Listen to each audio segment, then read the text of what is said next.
Here's how to change your name on the Robinhood app.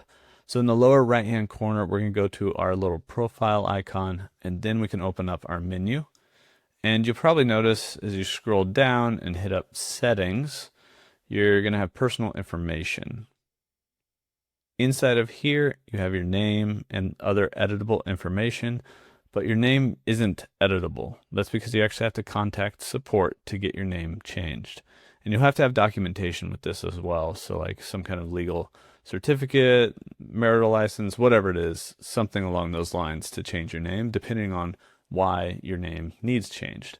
And so if we go back a little bit to the menu and we scroll down a little bit more, instead of settings, we see Robinhood support.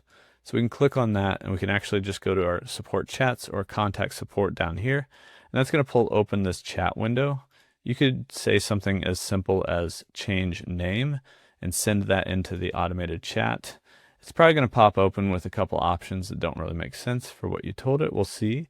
Maybe it'll actually read this correctly and give us the name change options. But if it doesn't, then all we have to do is connect to a support representative. I would say this has to do with your account, so just click account or transfers, and then it's going to give you some options for contacting an agent. So you can chat with an agent where you can get in pretty quick, or you can get a call back. So if you want to talk to Robinhood on the phone about your name change, you can do that here as well. But basically you follow this process, chat with an agent, follow through with whatever documentation you need to have that supports your name change, and you'll be able to get your name changed on the Robinhood app.